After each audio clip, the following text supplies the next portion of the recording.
Et quand vous voulez, merci à tous d'être présents. Bonjour à tous.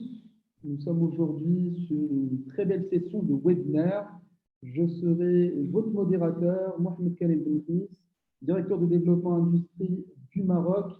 Très heureux de pouvoir accompagner l'association of Energy Engineers à travers C. Omar Ben Aisha, qui nous a donné l'opportunité de pouvoir être présent et animer ce webinaire. Bonjour à toutes et à tous. Nous avons aujourd'hui un panel très intéressant pour co-animer cette thématique qui va tourner autour de la décarbonation de l'industrie, notamment les enjeux et les démarches. Mais c'est un peu plus profond que ça. Le rôle aujourd'hui, c'est de sensibiliser, c'est de vulgariser et de vous rendre accessible des notions peut-être compliquées, à même de vous permettre de voir plus clair de qu'est-ce que la décarbonation de l'industrie et notamment la décarbonation qui est aujourd'hui un enjeu majeur pour toutes les entreprises au Maroc.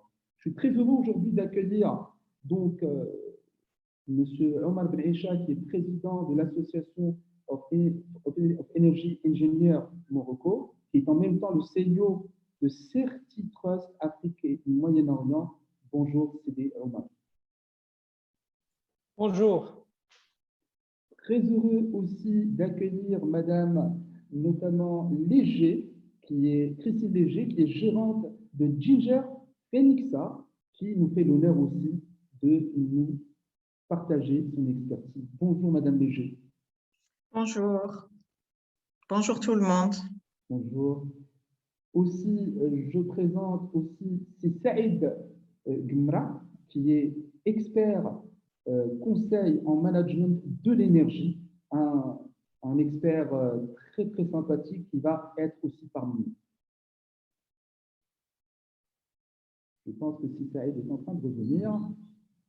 Alors, nous avons aussi avec nous M. Bellarbi. Alors, M. Bellarbi, qui est notamment responsable partenariat et business développement au sein de Green Energy Park, une plateforme qui est entre IRESEN et l'Université Polytechnique Mohamed VI. Je ne me trompe pas, c'est Bellarbi. Alors, effectivement, bonjour tout le monde. Et effectivement, Green Energy Park est une JV entre IRESEN et l'UM6P. Je tiens juste à partager avec vous et nous intervenants que sur le panel discussion, il y a certaines personnes qui n'arrivent pas à entendre.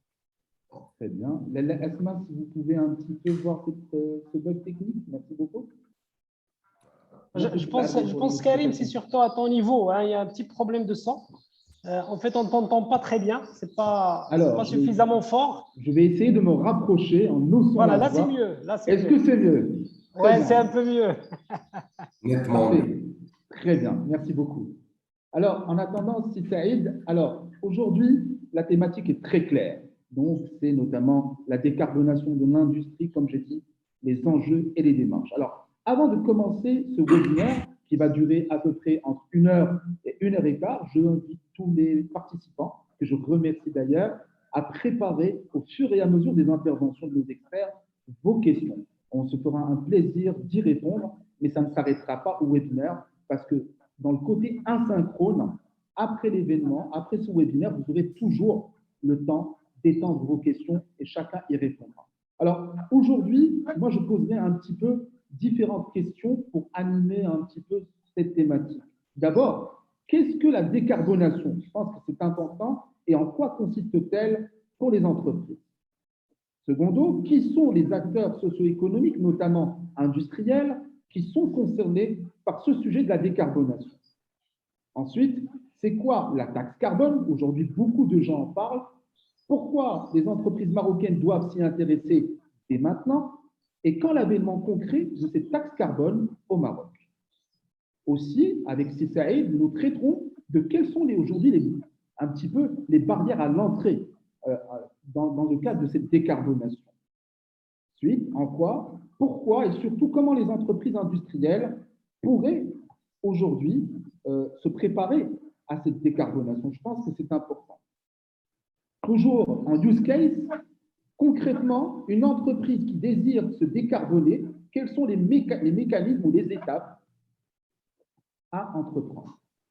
Aujourd'hui, quels sont les mécanismes de financement pour décarboner durablement ces entreprises? Voilà un florilège de questions auxquelles on répondra au travers des présentations de nos éminents experts. Sans transition, je donne la parole à Omar Ben Aïcha. À vous la parole. Merci, merci beaucoup. Merci beaucoup, c'est Karim. Merci à tous nos invités qui ont accepté de participer à ce webinaire qui marque le lancement effectif de nos activités pour l'année 2022. Moi, je ne vais pas prendre beaucoup de temps de la présentation et du temps de nos experts. Je vais juste très rapidement rappeler un peu qui nous sommes. Et donc, je remercie aussi toutes les personnes qui participent avec nous à ce webinaire. On a eu plus de 250 personnes qui se sont inscrites. Et je rassure ceux qui n'ont pas pu se connecter que nous allons leur renvoyer la présentation et le lien du replay de ce webinaire sera disponible sur notre chaîne YouTube. Donc, l'Association of Energy Engineers a pour mission, a pour motto, c'est « Working towards a Sustainable Energy Future ». Qu'est-ce que ça veut dire? Ça veut dire tout simplement que nous essayons de promouvoir les intérêts scientifiques et les intérêts liés à l'éducation de toutes les personnes qui sont engagées dans cette industrie et vraiment créer une émulation et créer l'action nécessaire pour contribuer donc au développement durable. Alors, bien sûr, les champs d'intervention de l'Association of Energy Engineers, ils couvrent l'énergie, le management de l'énergie, mais aussi le stockage de l'énergie, les microgrids, les off-grids, tout ce qui est audit énergétique, tout ce qui est le commissioning des constructions, etc. Donc, tous ces éléments sont disponibles sur le site web de l'association. Et aujourd'hui, les membres de l'association, en fait, ils trouvent dans ces chapters, qui est le Maroc est un des chapters, un lieu pour se connecter, un lieu pour améliorer la valeur de leur participation, parce qu'en contrepartie de leur participation et de leur membership, ben, on va voir, ils vont recevoir beaucoup on va dire, de valeur ajoutée de l'association en retour, d'informations, de formation, de réseau, de networking, etc. Et puis, on est aussi, l'association est organisée autour de un certain nombre de divisions. Il y a d'ailleurs une des divisions qu'on va constituer. Okay. Donc, je disais qu'il y a un autre chapter qui est en cours de construction qui peut intéresser même Christine, by the way. C'est un autre chapter qui est dédié aux femmes qui s'activent dans le domaine de l'énergie. Donc, le Council on Women in Energy and Environmental Leadership. Donc, c'est quelque chose que nous sommes en train de préparer pour la deuxième moitié de cette année. Donc, l'association, il comprend beaucoup de professionnels, dont il est installé dans plusieurs pays dans le monde, sur tous les continents. Donc, c'est très riche. Bien sûr, beaucoup de spécialisations, beaucoup de certifications que beaucoup de nos participants connaissent, que ce soit le CEM, le COI et le CMVP qui sont les plus connus, mais aussi d'autres certifications. Donc, tout cela est disponible sur notre site. Et puis, l'association, sur la partie éducation, il y a beaucoup aussi de programmes sur lesquels il est accrédité, il est reconnu. Donc, ça apporte beaucoup de crédibilité à toutes les compétences. Alors, je vais juste finir par dire pourquoi rejoindre l'AE. C'est que d'abord, un, c'est le réseau. Deux, on travaille beaucoup avec les étudiants et on travaille beaucoup avec le monde du savoir. Et puis, on a beaucoup d'activités. Et vous allez pouvoir avoir accès aussi à des webinaires. Il y a plus de 5000 membres, 6000 membres chaque année qui participent au webinaire de l'AE. Tous les webinaires sont disponibles sur le site web une fois que vous êtes membre de l'association. Vous avez aussi des certificats de participation webinaire que vous pouvez faire valoir en tant que certificat de compétences. Nous avons aussi pas mal d'études et de rapports qui sortent sur les métiers liés à l'énergie et les évolutions des marchés. Il y a des journaux spécialisés pour les gens qui font de la recherche, au moins 3 publications scientifiques. Merci beaucoup, je vous cède la parole. Merci beaucoup. On a fini avec une belle chute. Très bien. Donc, Maïcha va rester avec nous, notamment, merci pour cette présentation, notamment de l'association. Karim, je te cède la parole. Merci beaucoup. Donc, très bien. Donc, on emboîtera le pas après M. Maïcha à Mme Léger, à qui on donne la parole pour nous lancer sa présentation et effectivement débattre des différentes questions qui ont été soumises. À vous la parole, Madame Léger.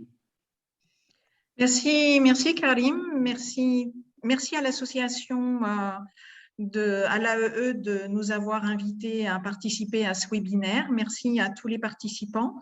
Je vais partager ma présentation. Donc, je suis Christine Léger, je suis la représentante, la gérante. Alors, attendez. J'arrive pas à parler en même temps que partager l'écran. Voilà.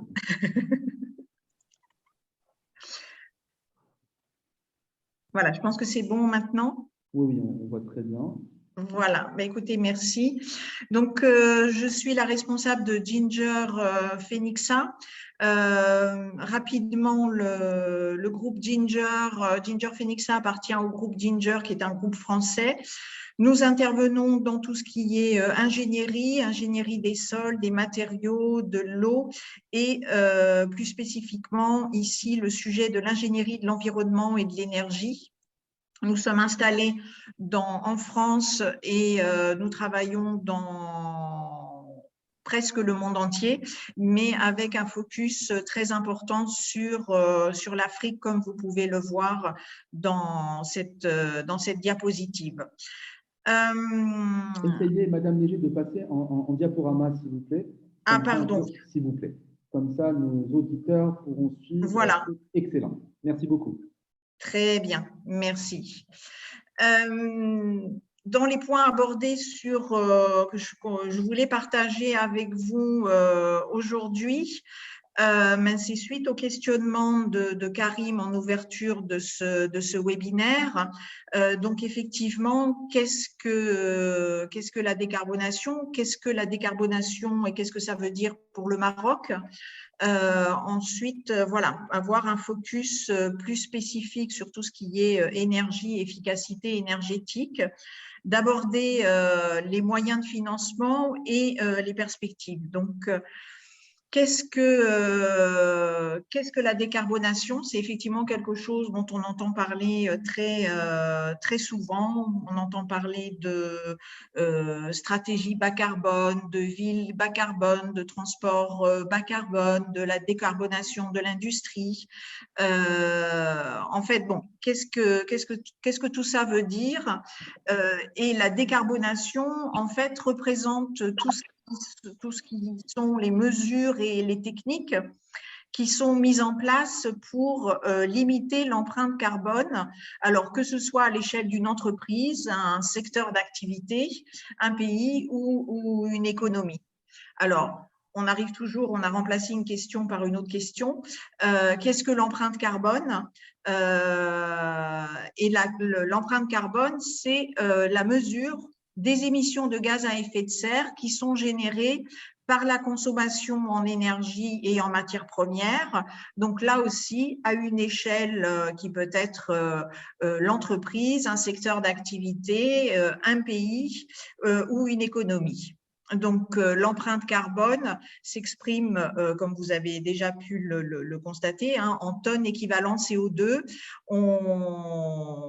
On ramène toutes les émissions, donc les consommations énergétiques à un équivalent CO2 sur la base d'un certain nombre de ratios et de ce qu'on appelle aussi des facteurs d'émission. Donc, on peut avoir pour le Maroc, par exemple, on sait que l'énergie électrique, le kilowattheure, en fonction du mix énergétique mis en place au niveau du pays, équivaut à tant de CO2 par kilowattheure. On a aussi, par exemple, la production de ciment est à tant de CO2 par tonne de ciment. Et en fonction de tous ces éléments, on identifie l'empreinte carbone de l'entreprise et de l'industrie.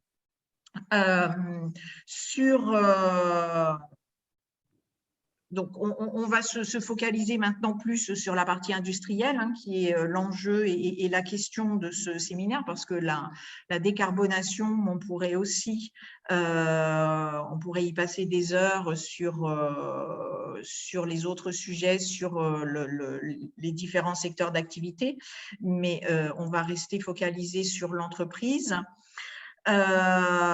Donc, pourquoi décarboner au Maroc et quels sont les enjeux de la décarbonation? D'abord, il faut rappeler que donc, le Maroc a mis en place, a développé une stratégie à bas carbone à l'horizon 2050, qui est une stratégie très, très ambitieuse et qui vise notamment, donc, on a compris, on comprend que la partie décarbonation est fortement liée à l'énergie et quelle énergie on consomme, quel est le niveau de CO2 émise par la consommation énergétique. Et donc, le développement des énergies renouvelables a une place majeure dans la stratégie à bas carbone. Et le Maroc, donc, a l'ambition à l'horizon 2050 d'être à 80% de production d'énergie renouvelable avec un objectif à 70% à l'an 2040. Cette stratégie bas carbone, au-delà de ces objectifs de production et de mise en place de production d'électricité à partir d'énergies renouvelables, comprend aussi un certain nombre d'autres mesures qui sont liées notamment à tout ce qui est efficacité énergétique, réduction des consommations d'énergie au sein de différents secteurs d'activité et plus spécifiquement au niveau des entreprises du Maroc. La décarbonation, c'est aussi répondre à des exigences réglementaires. Donc, on verra tout à l'heure plus spécifiquement donc, la loi et le texte sur les exigences en matière d'efficacité énergétique, qui est un texte qui a été publié en 2011, mis en application à partir de 2019. Donc, on a déjà pourquoi décarboner pour répondre aux exigences réglementaires. Pour aussi augmenter sa compétitivité, diminuer ses coûts de production. Donc, si on réduit notre facture énergétique, on va avoir des coûts de production plus réduits et être plus compétitifs sur le marché. Répondre à certaines exigences du marché. De plus en plus de donneurs d'ordre étrangers ont des exigences par rapport à une labellisation, par rapport à une consommation énergétique. Les exigences évoluent au fil du temps. Il y a de nombreuses années, les donneurs d'ordre avaient des exigences sur les systèmes de qualité et la qualité, et au fur et à mesure, c'est de tout autres éléments du fonctionnement de l'entreprise qui rentrent dans les clauses d'achat. Et puis, il y a également donc, la perspective, et Karim en a parlé en introduction, donc, de l'instauration d'une taxe carbone aux frontières européennes. Les horizons de sa mise en œuvre restent encore incertains.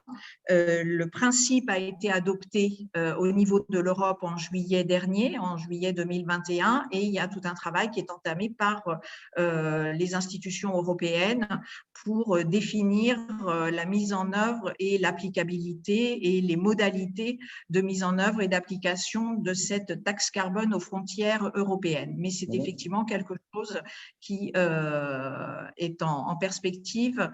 Horizon 2025, éventuellement, sont des choses qui ne sont pas encore fixées. Et pour s'inscrire dans une économie verte et s'inscrire notamment dans les objectifs de la décarbonation qui ont été développés par le ministère de l'Industrie du Maroc. Notamment, Madame Léger, juste oui, pour rebondir un petit peu sur votre présentation et enrichir un petit peu peut-être les questions après, quand vous avez parlé d'empreinte carbone, quelle est aujourd'hui la corrélation entre l'empreinte carbone et la taxe carbone?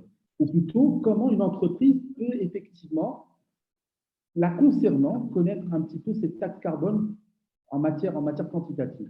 Je pose cette question un petit peu large, mais c'est intéressant. Tout à fait, ça fait effectivement, vous avez raison, ça arrive dans les diapos suivantes. Autant pour moi. On va y arriver. Donc, Comment décarboner, comment justement évaluer tous ces éléments? Alors, au niveau industrie, au niveau de la décarbonation, on a 3 leviers importants.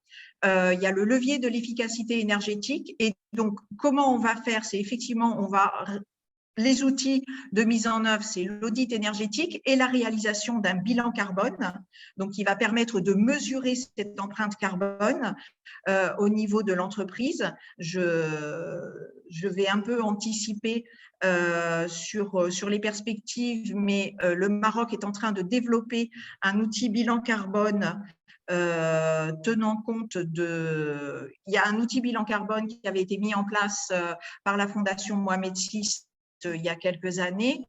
Cet outil, la Fondation est en train de faire un gros travail de mise à jour de cet outil bilan carbone pour à la fois tenir compte des évolutions technologiques du Maroc, notamment sur la production énergétique et sur le nouveau mix énergétique, avec la part des énergies renouvelables qui est plus importante qu'il y a 15 ans, et d'autre part, d'avoir un outil qui soit reconnu au niveau international pour justement dans la perspective de l'application de la mise en place de cette taxe carbone. Donc, un outil sera mis à disposition des entreprises pour mesurer leur bilan carbone et faire leur bilan carbone. Donc, cette partie efficacité énergétique que je vais peut-être développer par la suite, c'est un des premiers leviers. Le deuxième levier, c'est aussi donc de développer et d'intégrer les énergies renouvelables dans la production énergétique de l'entreprise. C'est voilà, et ça commence à bien se développer au Maroc. C'est notamment la mise en place de structures de panneaux photovoltaïques sur les toitures et d'avoir une production propre d'énergie, d'électricité dans le cadre de la réglementation qui est autorisée par la réglementation marocaine. Et le troisième levier pour décarboner, c'est agir sur l'efficacité des ressources. Donc, c'est tout ce qui est recyclage, recourir à moins de matière, mettre en place de la récupération. Donc, on ne va pas développer cet aspect-là aujourd'hui puisqu'on s'est focalisé sur la partie énergétique, mais ça serait aussi le sujet ça peut être le sujet aussi d'autres webinaires. Donc, c'est ce qu'on appelle aussi, voilà, le mot m'échappe, mais ce recyclage peut être fait à l'échelle d'une entreprise, d'une part, et peut être fait aussi, et c'est ce qui est intéressant, et ça commence à se développer, à l'échelle même d'une zone industrielle, les déchets des uns pouvant être de la matière première des autres. Je vois que le temps passe, je me dépêche. 5 minutes, hein, mais on a… Oui, mais je dis voilà.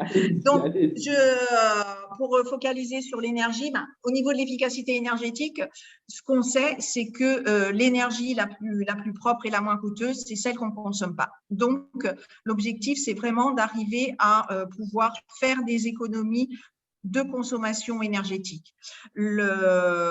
Rapidement, hein, les enjeux énergétiques sont variables suivant le type de procédé industriel. On a des unités qui sont très largement énergivores, telles que les cimenteries, la sidérurgie, et pour lequel voilà, l'énergie est une question de survie.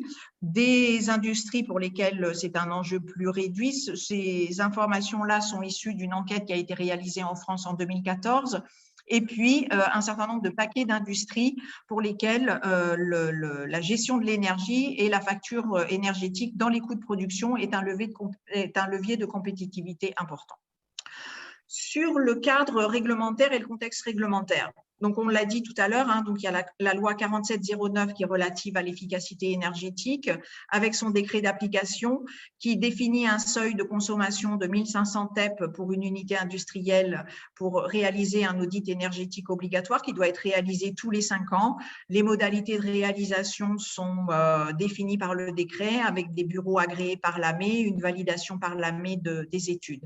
Et puis, j'ai déjà parlé un petit peu tout à l'heure, donc il y a ce mécanisme d'ajustement carbone aux frontières qui sera mis en place par l'Union européenne.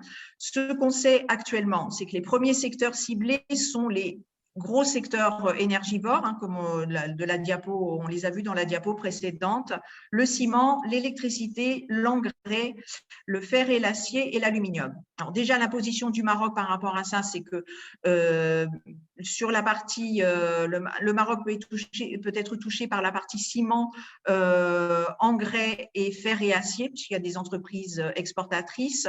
Les autres secteurs viendront par la suite. Le mécanisme va être, a priori, ce qui est l'information disponible actuellement, c'est qu'il va y avoir des certificats qui vont être achetés par les importateurs européens pour un volume autorisé d'importation de CO2. Donc, effectivement, les entreprises marocaines qui vont vouloir exporter via un importateur européen devront avoir leur quantité de tonnes de CO2 émises par leurs produits. Le calendrier de mise en œuvre reste un point d'interrogation puisque voilà, la mise en place de ce type de mécanisme est quand même très long et lourd. Il faut mettre 28 pays d'accord, donc c'est des choses qui voilà, sont source de nombreuses négociations. Mais c'est en cours, mais ça va arriver et donc il faut s'y préparer parce qu'on ne s'y prépare pas non plus rapidement. Sur la décarbonation, bon, l'audit énergétique, hein, c'est l'intérêt de l'audit énergétique et de l'efficacité énergétique, au-delà d'être en conformité réglementaire, c'est aussi réduire des coûts de production. Et les coûts de production, dans le retour d'expérience qu'on a, que ce soit en France ou au Maroc, c'est-à-dire qu'on arrive vraiment à réduire de 10 à 20% le coût de l'énergie. Donc, c'est quelque chose qui est quand même très intéressant, donc ce qui nous donne une productivité beaucoup plus importante et une compétitivité beaucoup plus importante au niveau de l'unité industrielle. Je vais passer rapidement sur les types de mesures. Donc, au niveau de l'efficacité énergétique, hein, on a des mesures à court terme qui sont vraiment liées à de la maintenance, une meilleure maintenance, diminuer les fuites, mieux gérer, mieux faire les entretiens pour que les équipements fonctionnent, soient plus opérationnels. Ensuite, il y a des mesures à moyen terme qui sont dans l'ingénierie de process, qui peuvent être des changements de moteur, de la récupération de chaleur à un endroit, de la récupération de froid à un autre endroit, et de pouvoir mieux optimiser l'énergie au sein du process. Et ensuite, à long terme, c'est encore des changements de process ou des changements de process complets de fabrication. Ça, c'est sur la partie donc efficacité énergétique. Je voulais aussi dire un mot donc sur le développement du mix énergétique, donc la mise en place de production autonome. Il faut d'abord identifier son profil de consommation, c'est-à-dire voilà quel atelier consomme quoi sur quelle période.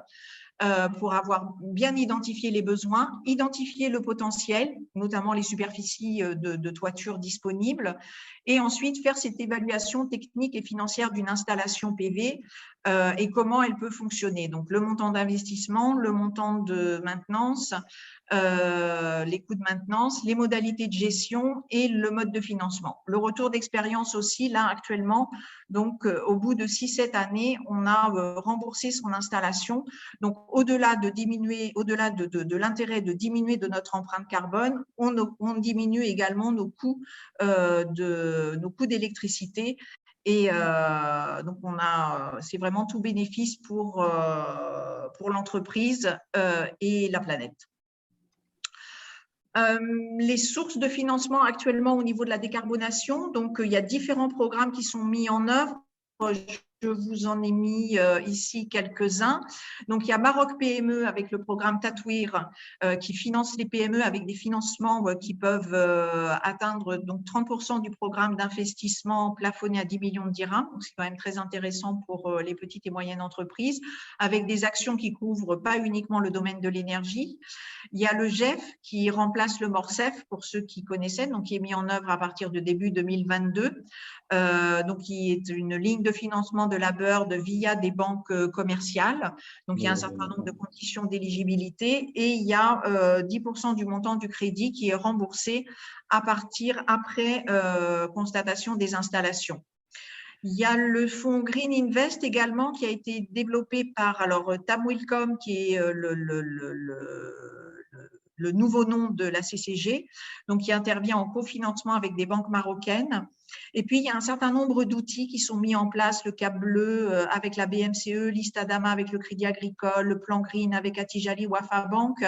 Il y a aussi le CIH avec la Bird aussi, donc il y a Voilà. différents Et je vous invite vraiment à aller voir le guide de l'AME qui a été fait en fin d'année dernière, qui est très, très bien, vraiment très bien fait sur toutes les opportunités de financement et de la décarbonation et d'économie verte.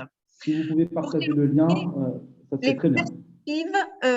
Voilà, donc il y a cette taxe au niveau de la taxe carbone, donc c'est les développements de l'outil carbone, j'en ai parlé tout à l'heure, qui est développé par la Fondation Mohamed VI. La perspective de développer des labels spécifiques, je pense que le Maroc doit y travailler. Au niveau fiscalité aussi, il devrait y avoir mise en place de fiscalité verte, donc tout ça c'est pour nos institutionnels, et également avancer sur la réglementation et notamment pour l'injection des productions propres dans le réseau au niveau de la moyenne tension. Madame Léger, je vous remercie, minute, je vous prie Parfait. de m'excuser d'avoir volé 2 minutes supplémentaires. Non, vous êtes dans le cadre des 18 minutes, hein, c'est parfait. Merci beaucoup, Madame Léger.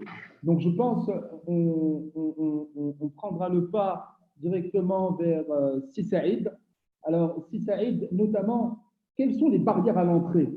Donc, je pense que vous nous partagez votre présentation, ça serait très intéressant.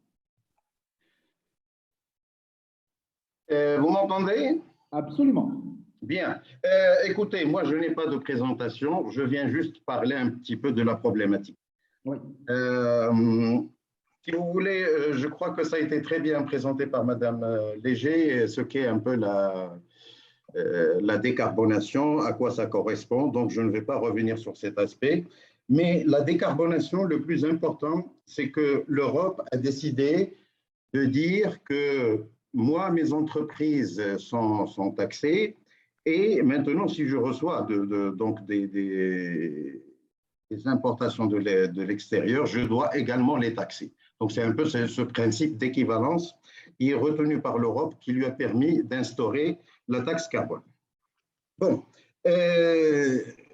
quand on regarde un petit peu une entreprise, moi j'aimerais aller directement au sujet. Oui. Une entreprise qui a une chaudière, par exemple, qui consomme 1 litre de gasoil. Que cette chaudière soit en France ou au Maroc, ses émissions CO2, ça va être 2,64 kg de CO2. Donc ça, c'est quelque chose d'acquis, la partie thermique, ça va être la même dans les deux pays. Le souci, c'est que c'est l'électricité. Le grand souci, c'est l'électricité.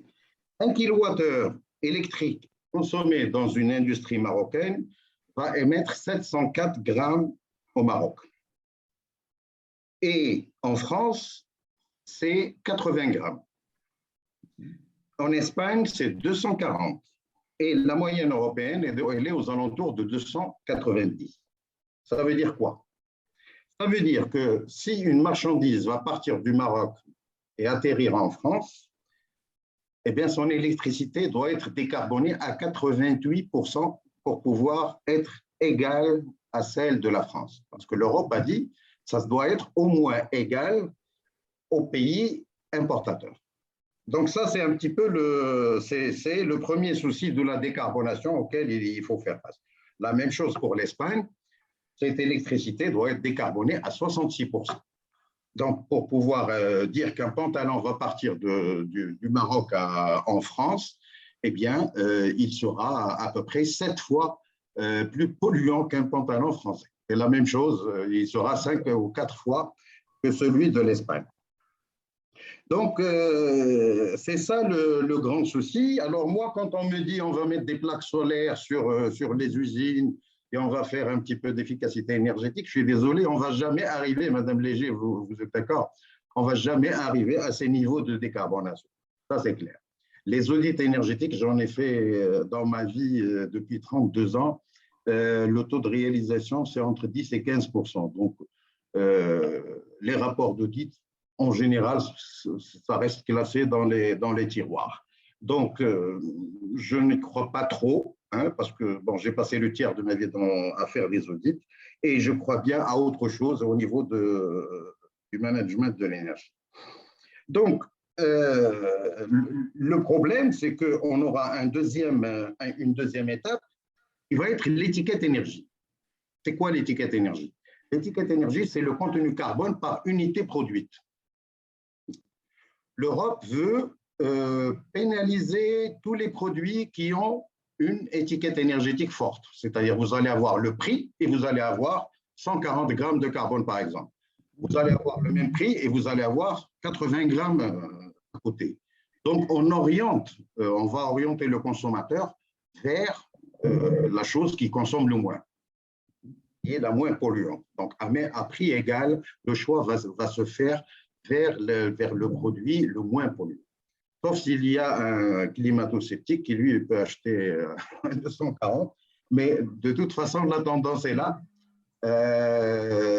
Il y aura la taxation de l'empreinte dans un deuxième temps, mais ce qui est sûr, c'est qu'il y aura après la taxation avec l'étiquette énergétique.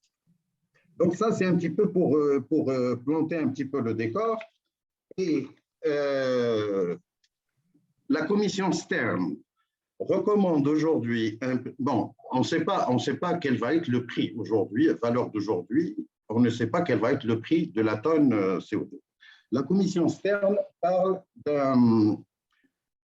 d'une tonne de carbone entre 40 et 60 et 80 euros la tonne. Donc, on prend un exemple vivant d'une entreprise textile que j'accompagne. Une entreprise textile, cette entreprise consomme à peu près 12 millions de kilowattheures par an. Et si tout va bien, elle va payer quelque chose comme 5,5 millions de dirhams de taxes. D'accord? Parce qu'elle va émettre 8448 tonnes de CO2 multiplié par 60, ça fait 5,5 millions de dirhams. Je pense que c'est énorme. C'est énorme pour une entreprise de payer annuellement 5,5 millions de dirhams pour le cas de cette entreprise. Bon, maintenant, j'espère qu'on va avoir un prix moindre, mais même moindre, on est dans les millions de dirhams. On n'est pas dans les milliers de dirhams, nous serons dans les millions de dirhams. Pour tout vous dire, nos entreprises aujourd'hui sont complètement désarmées face à la taxe carbone. Voilà. Pourquoi je dis ça? Je dis ça parce qu'en regardant les réalisations qui sont là, à 11 mois, là on est à 10 mois, eh bien, il ne se passe pas grand-chose. Il ne se passe pas du tout grand-chose. Hein. Il y a effectivement les lignes de financement, il y a de la bonne volonté, mais ça reste au niveau de la bonne volonté. Donc, valeur d'aujourd'hui, c'est un sujet qui est très inquiétant et je ne sais pas, les industriels s'inquiètent. Le ministère de la Transition, eh bien, il est un petit peu absent dans cette histoire. Les industriels disent qu'il n'y a pas de communication, on ne sait pas. Il y a quand même la tutelle qui doit réagir. Eh bien, ils attendent et ils regardent. Donc, ça, c'est côté constat. Quel est le message? Quel est le message? C'est une question qui vient. Aujourd'hui, pourquoi il n'y a pas un membre du ministère qui est présent lors de ce webinaire? Alors, je réponds parce que c'est pardon? Est-ce que vous m'entendez, Saïd? Oui, là, je vous entends mieux. Très bien. Alors, il y a une question qui vient. Pourquoi un membre du ministère n'est pas présent à ce webinaire? Alors, moi, ma question serait, quel est aujourd'hui le message à porter aux instances, le rôle de l'État, effectivement, le ministère de tutelle, effectivement, par rapport à qu'est-ce qu'il faut faire, effectivement, pour bouger les lignes? Voilà, c'est un peu la question qu'il faut se poser pour être réellement dans la solution. Moi, je n'ai pas de problème. Moi, je travaille avec des industriels. Je vous exprime un peu la pensée des industriels. Oui. C'est ce qu'ils disent, eux. Et je suis entièrement d'accord avec eux. On n'a pas vu une seule action envers une information, ou leur dire à quelle sauce vous allez être mangé. Les industriels ne savent absolument rien aujourd'hui. Il y a des gens qui ne savent même pas de quoi il s'agit. Donc, au moins, on aurait pu organiser des séminaires, le ministère aurait pu sortir, organiser des séminaires, il y a plein de choses à faire. Et bien, malheureusement, même la communication est inexistante. Donc, on est désarmé techniquement et la communication n'existe pas. Donc, ça, c'est un peu je vous plante le décor général. Je ne suis pas du tout optimiste pour dire que les dégâts seront très, très, très importants. Et on peut toujours prendre ce dossier avec sourire. Moi, je ne le prends pas avec le sourire. Alors, Deuxième point, et vraiment ce que vous avez dit, c'était les instruments de blocage. Oui. Quels sont les instruments de blocage? Quand on parle des instruments de blocage, on revient toujours au message de Sa Majesté de 2009. C'était ce message-là, et qui n'était rien, ni plus ni moins que le plan de transition marocain de 2009. Alors, le Maroc a eu son plan de transition en 2009 bien avant plusieurs pays européens. La Suisse a instauré son plan de transition en 2000. D'accord? En 2020. Et le Maroc, quand même, disposait d'un bijou de transition et qui n'a pas été du tout, à mon sens, qui n'a pas été exécuté. Bon, on a exécuté autre chose, mais pas la transition telle qu'elle a été instaurée par Sa Majesté. Que disait la transition? La transition disait efficacité énergétique prioritaire. Donc, Madame Léger, depuis ce temps-là, les bureaux d'audit et tout ça auraient pu être très, très actifs dans l'efficacité énergétique. Et il y avait un bilan, on se rappelle tous, à 2010, qui disait qu'en 2020, on devait économiser 12% de la facture énergétique. Nous sommes arrivés en 2020. Moi, je demande à me justifier ne serait-ce que 1% d'économie. Où est-ce qu'il a été réalisé 1%? Si on arrive à me démontrer où est-ce qu'il est le 1%. Je ne parle pas de 12, je parle de 1. Donc, rien n'a été fait dans le domaine de l'efficacité énergétique. Zéro. Et Sa Majesté a dit en deuxième point, énergie renouvelable dans les conditions économiques viables. Ça veut dire que le prix du kilowattheure renouvelable devait être compétitif. Et donc, le fait que Sa Majesté ait insisté sur le point de compétitif, donc à l'époque, on était, l'éolien en 2009, on était à peu près dans les 0,6 dirhams du kilowattheure, c'était presque la parité réseau. Il a fallu investir dans l'éolien, par exemple. Alors, la perte que le pays a subie est de l'ordre de 8 milliards de dirhams. Hein, on a dit 12% de la facture. Notre facture, c'est 70 milliards de dirhams, donc 12%, on aurait pu avoir une économie de 8 milliards. Et on aurait pu être vraiment prêt à la taxe carbone. Donc, on a raté tout le coche. Donc, on a fait des grands projets, c'est très bien, et on a bloqué la moyenne tension et la basse tension. Eh bien, voilà, le résultat est là. Blocage de la moyenne tension et de la basse tension par la loi 1309. On n'a pas permis aux gens parce que la 1309, c'est tout ce qui est énergie hors site. Donc, si des industriels veulent se grouper et injecter en moyenne tension, ce n'est pas possible. Si vous avez une ferme et que vous voulez mettre une éolienne et injecter et récupérer en basse tension, ce n'est pas possible. Rien n'est possible. Le blocage de production sur site par la loi d'autoproduction 82-21. On a bloqué l'autoproduction avec ce que j'appelle la clause assassine de 10%.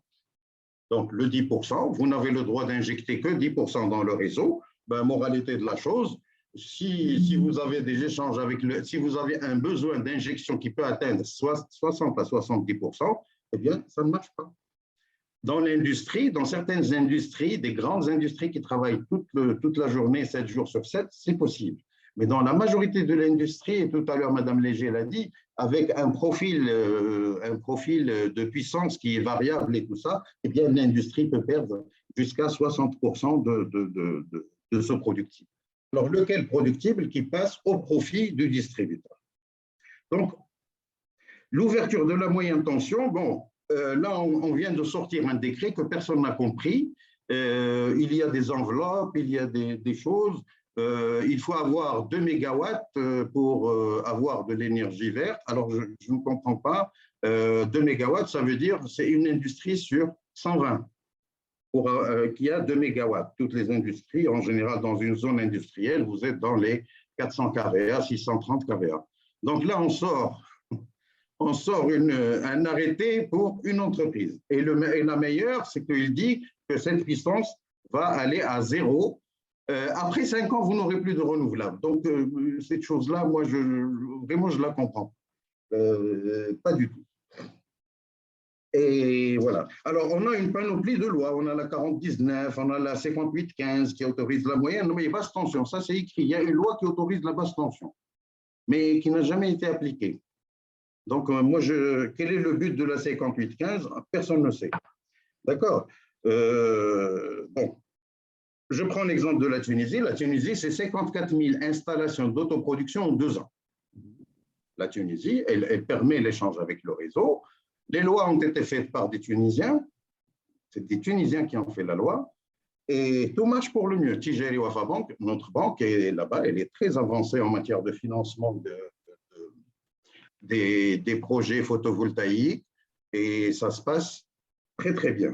Donc, ici, on bloque le tout. Même le ménage, vous ne pouvez pas. Si vous êtes chez vous, vous n'avez que le réfrigérateur qui marche, ben, vous allez perdre 80% de l'énergie.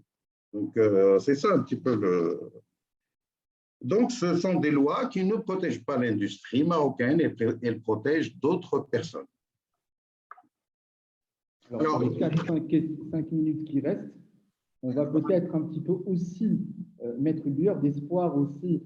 Il y a des solutions, il y a aussi des mécanismes. Quand je vois notamment la feuille de route à Saïd de l'ONU, notamment par rapport à ce qu'a soumis le Maroc, par rapport à la stratégie bas carbone à horizon 2050, déjà, cette feuille de route qui a été validée par l'ONU, je pense, c'est d'abord un travail de tous les industriels. Aujourd'hui, vous ne pouvez pas faire dans un écosystème socio-économique. Alors, cette feuille de route, par exemple, qui comporte effectivement cette stratégie, comment les entreprises marocaines, il n'y a pas que du noir, il y a des choses positives, le ministère, les acteurs aujourd'hui voilà, gouvernementaux qui nous écoutent aussi, quelle est peut-être votre soumission, vous, en tant qu'expert, à permettre effectivement aux industriels marocains d'avoir ces barrières dont vous parlez, qu'on ait quand même des passe-droits et que ça soit un petit peu le cas de tout le monde, hein, pas la petite, la moyenne et les grandes entreprises. C'est un peu ça l'important. Je suis entièrement d'accord avec vous. Il a fallu avoir une stratégie depuis 10 ans que nous avons ratée. Mais ce n'est pas en 11 mois qu'on va la faire. Là, en 11 mois, non, mais oui, l'attaque, c'est 2023. Donc, vous n'allez pas me dire qu'on va faire des programmes, que nous allons avoir l'efficacité énergétique qui va sauter, il faut être réaliste. Alors, faut vraiment être réaliste, parce que c'est des choses qu'on n'a pas faites pendant 12 ans. On va les faire aujourd'hui. Donnez-moi le bilan de l'efficacité énergétique aujourd'hui. Je dis, ce n'est pas 12%, j'ai demandé 1%. Où est-ce qu'il est réalisé ce 1%? Donc, il ne faut pas se leurrer. Moi, j'ai écrit dans un article, pour cette question de décarbonation, il faut battre en retraite. D'accord? Il faut vraiment battre en retraite. Parce que dans 11 mois, on ne va pas faire les solaires. Et les lois ne vous permettent pas de faire ça. Allez faire de l'éolien hors site. Personne ne va vous laisser. Allez le mettre sur vos toits, vous allez perdre 60%. Et qu'est-ce qu'on fait? Non, c'est ça la question, parce qu'on peut très bien spéculer sur pas mal de choses. Donc moi j'ai dit, il faut vraiment battre en retraite, que la solution urgente, elle doit être politique. Ça ne nous empêche pas de nous mettre à niveau. Je suis entièrement d'accord avec vous. On travaille sur 6 axes de développement, dont le dernier est celui de l'énergie en hors-site, parce qu'on n'est pas sûr que les distributeurs vont laisser le hors-site, vont laisser les industriels bénéficier du hors-site. Donc là, on est presque sûr que les lois ne vont pas changer, ils vont rester là. C'est la force des choses. Mais si on veut être réaliste, il faut faire table rase de toutes les lois actuelles et mettre des lois marocaines dans l'intérêt des Marocains. Parce que tout est bloqué, cher monsieur. D'accord? On note votre soumission. Vous avez encore 2 minutes, si ça aide. Oui, alors, ce que je propose, c'est de rentrer, c'est que ce dossier doit être remis aux affaires étrangères pour une discussion politique avec l'Europe. Il faut vraiment renégocier avec l'Europe, parce que si on va dans le droit chemin, eh bien, ça va être quelque chose de très compliqué. Des négociations urgentes pour savoir dans quel scope on va se situer. Est-ce que dans le 1, le 2 et le 3? Le 3, c'est un scope qui est très complexe. Et à 11 mois, on ne sait toujours pas qui va s'occuper du carbone. On a des industriels qui veulent faire de la compensation. La compensation, ça veut dire on ne peut pas compenser chez soi, on va faire un projet ailleurs, dans un orphelinat ou autre, de telle sorte à compenser. Eh bien, on n'a pas d'entité de l'État qui s'occupe de ça. Moi, j'ai écrit à la ministre en lui disant, s'il vous plaît, il faut peut-être désigner quelqu'un, parce que moi, je suis un privé, je ne suis pas habilité à certifier, il faut désigner une entité qui va s'occuper de la certification de ces carbones, parce qu'on n'a rien. Avec quoi on va gérer le carbone? Il faut une entité qui régule l'espace carbone. On n'a rien. Bon, je lui ai écrit il y a plus d'un mois, je n'ai jamais eu de réponse. Donc, bon, on peut continuer à mettre sa tête dans le sable, il n'y a pas de souci. Voilà, je crois que j'ai fini. Oui, il y a une dernière question à laquelle, une dernière proposition à laquelle encore j'y pense, une dernière, c'est, là peut-être ça va faire rire certains, mais c'est la possibilité de taxer nos entreprises à une taxe raisonnable, une taxe CO2, et regarder si elles n'auront pas de soucis à l'entrée de l'Europe. Parce qu'on ne peut pas payer la taxe carbone deux fois. Et la marge de la valeur des tonnes carbone en Europe, c'est 0,90 € pour l'Ukraine jusqu'à 134 € pour le Danemark. Donc, peut-être, il faut qu'on mette le curseur quelque part sur cette grande marge, parce que l'Europe n'a pas de prix de carbone unifié, et pouvoir dire par la suite que nos entreprises ont payé leur taxe carbone au Maroc et qu'il n'y a pas de raison de les taxer deux fois.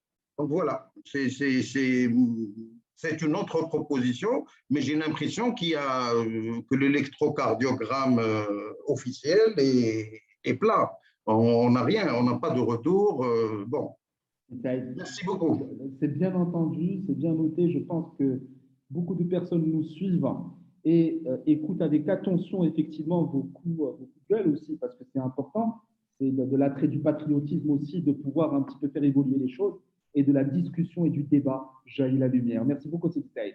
Merci beaucoup, c'est moi qui vous remercie. On va emboîter le pas à Sidi Ahmed Ben Larbi, comme j'ai dit, responsable partenariat et business développement de Green Energy Park, donc plateforme entre IRESEN et Université Polytechnique Mohamed. Sidi Ahmed, à toi la parole. Merci. Donc, si vous me permettez, je vais partager moi de même une présentation. Je vais essayer d'être bref et concis. De toute façon, passer en dernier me permet de zapper pas mal de slides qui ont déjà été faits. C'est de finir en beauté aussi. Bien sûr, bien évidemment, mais fallait annoncer un spoiler alert, si je puis dire. En tout cas, le plus important, c'est d'échanger. Donc, effectivement, Ahmed Ben Larbi, responsable partenariat et business development au niveau de la plateforme Green Energy Park. Je vais passer rapidement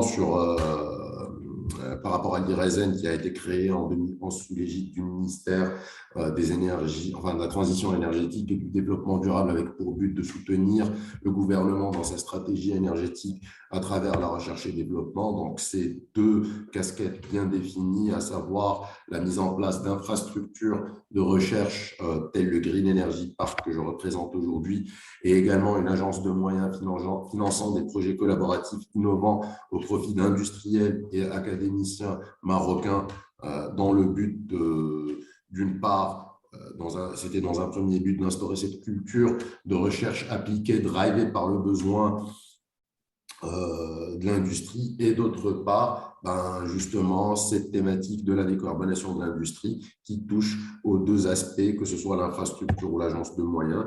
Donc voilà, l'idée étant de pouvoir positionner le Royaume du Maroc en tant que hub technologique continental dans le domaine des énergies. Donc, pour ce qui est de l'infrastructure, c'est le premier réseau à l'échelle continentale de plateformes de recherche qu'on pourrait éventuellement qualifier d'autoroute de l'innovation, donc dont notamment le Green Energy Park qui est opérationnel depuis son inauguration en 2017 par Sa Majesté, que Dieu l'assiste, le Green Smart Building Park, donc Green Energy Park qui traite de la thématique du solaire photovoltaïque et solaire thermique à concentration. Le Green Smart Building Park qui est plus orienté vers tout ce qui est efficacité énergétique dans le bâtiment, réseau intelligent et mobilité durable, qui sera opérationnel à partir du deuxième trimestre 2022. Le Green H2A qui sera plus dédié à la thématique hydrogène vert et molécules vertes en général.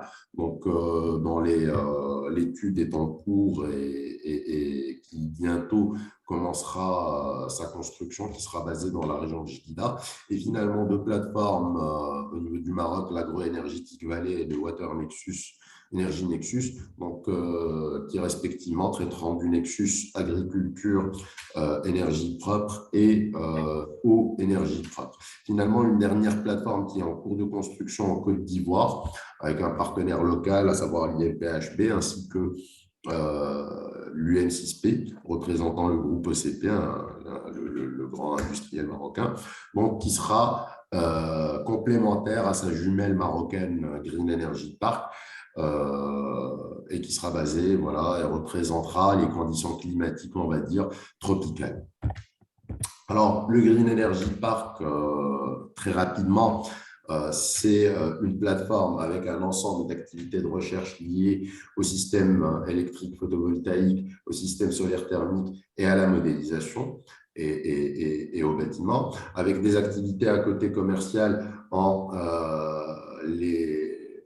à travers des prestations externes pour les entreprises, mais également des laboratoires de certification, et une direction qui vient d'être créée en 2021, à savoir la direction de valorisation, donc, qui permet un go-to-market de tous les résultats, des résultats de recherche probants et nécessaires à l'industrie marocaine, développés au sein des infrastructures de recherche. Et finalement, un aspect formation avec l'UN6P sur les métiers du renouvelable en général.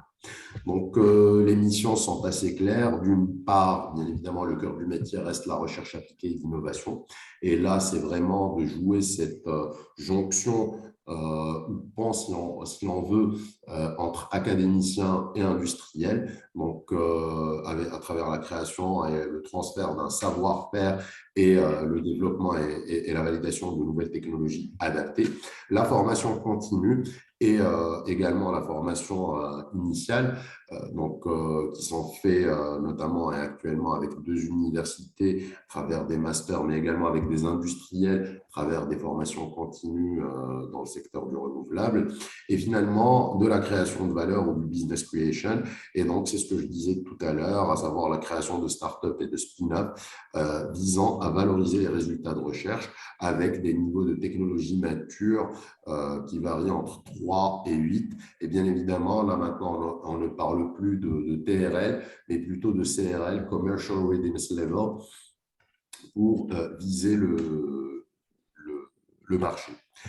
En parallèle, donc ça c'est la plateforme Green Smart Building Park. Là, c'est une ancienne photo. Il faut savoir que là, on a ajouté 2 bâtiments donc, qui sont dédiés pour tout ce qui est réseau intelligent, et donc qui nous permet le test et la validation technologique de concepts de construction et de micro-réseaux au niveau d'une ville ou d'un quartier. Donc, le simulateur réseau qui permet de simuler justement ces tailles-là de réseau électrique.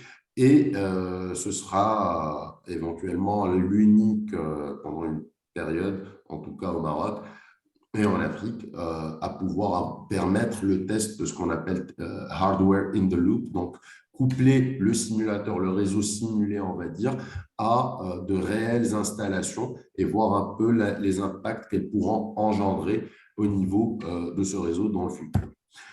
Voilà, là c'est juste un peu plus de détails dessus. Là maintenant on rentre quelque peu dans le vif du sujet et après avoir écouté l'intervention de Madame Léger suivie de celle de professeur Doumra, Moi, je vais être un peu diplomate et ne pas voir l'image forcément en blanc ou en noir, mais plutôt en pan de gris, si vous le permettez. Donc, nous essayons de contribuer, n'empêche, à cette décarbonation également à notre niveau, et notamment à travers la création d'une BU, une business unit qui s'appelle GEP Service, et qui vise l'accompagnement justement des industriels à, d'une part, intégrer des aspects du renouvelable au niveau de leur production électrique et leur consommation, mais également à obtenir des certifications de type LEED, HQE ou ISO 50001. Et nous avons à ce jour pas mal de références, notamment avec le groupe OCP, avec 1,2 gigawatts de centrales, également des études stratégiques par rapport à l'intégration de certaines chaînes de valeur de l'industrie renouvelable au niveau du Maroc, etc.